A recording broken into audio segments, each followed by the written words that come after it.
नमस्कार जी। सत साहेब। क्या नाम है जी आपका? कामिनी। कहाँ के रहने वाले हैं आप? गांव परसोदा, जिला बालोद, छत्तीसगढ़। आपने संत रामपाल जी महाराज से नाम दीक्षा कब ली? 11 अप्रैल 2014। संत रामपाल जी महाराज से नाम दीक्षा लेने से पहले क्या आप कोई भक्ति साधना भी करते थे?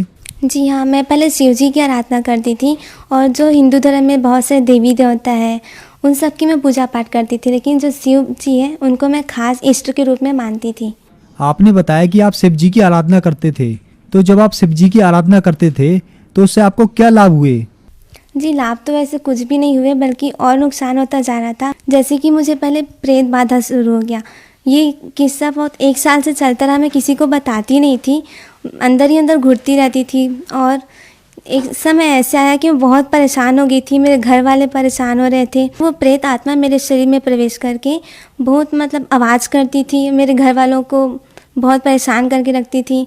और सबके घर लाइट जला करता था, तो हमारे घर सब लाइटें बंद हो जाती थी, कुछ भी बत्ती जलाते थे वो बंद हो जाता था, रोशनी रहता ही नहीं था। और शारीरिक रूप से भी वो मुझे नुकसान पहुंचाता था। ये पहले 1 साल से चालू हो रहा था, लेकिन उतना ज़्यादा नहीं था। ये लगभग 4 महीने बहुत ज़्यादा मुझे परेशान करने लगा। मेरी फैमिली में जो मेरे चाचा हैं, कि मेरे जो बड़े दादा हैं, उनके बेटे, वो लोग दूसरे गांव में रहते हैं। उन लोग पहले से ही संत रामपाल जी महाराज की शरण में जुड़े हुए थे, वो हम लोग को मालूम नहीं था। तब उन लोग को जब पता चला कि मेरे ही परिवार में कोई गुड़िया जो इस भूत प्रेत की बाधा से परेशान रहती है, तब वो मेरे घर आए और बताया कि संत रामपाल जी महाराज की शरण में जाने के बाद ये पूरी तरह से ठीक हो जाएगी।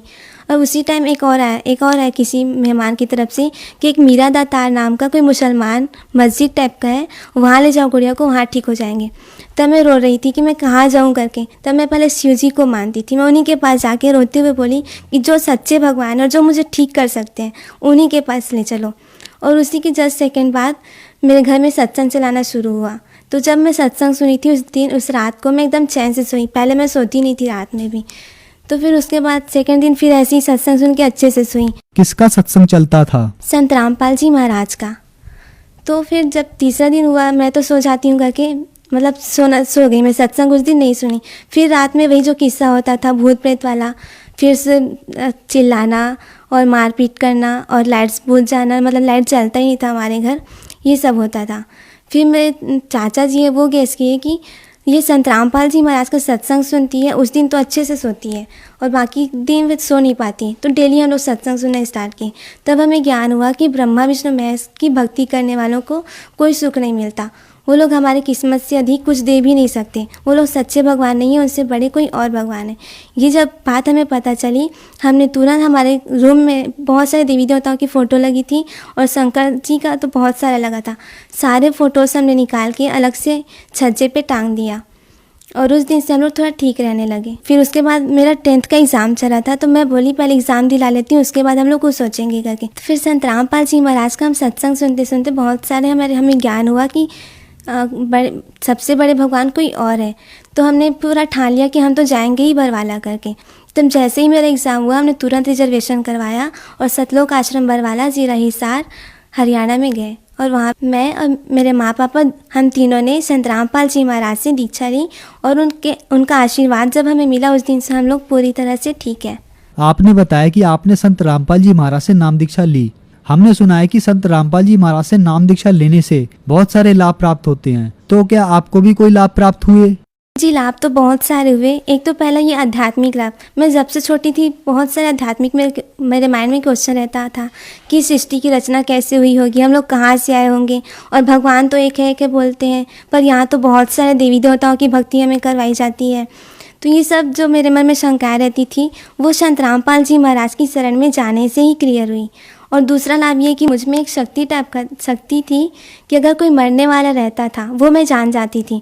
जैसे कि कोई भी मरता है तो उसके बॉडी से एक स्मेल आता है, वो मैं सूंघ के समझ जाती थी कि वो मरने वाला है, और वही स्मेल मेरे बॉडी से भी आ रहा था। तो ये श्योर था कि मैं तो मरूंगी ही। पर संत रामपाल जी महाराज ने अपना आशीर्वाद पर आज जब मेरे सिर पे रखा, आज तक मुझे कुछ नहीं हुआ, मैं आपके सामने खड़ी हूँ। फिर भी जब मैं संत रामपाल जी महाराज से नाम प्राप्त कर ली थी, उसके बाद भी शक्ति मेरे में थी।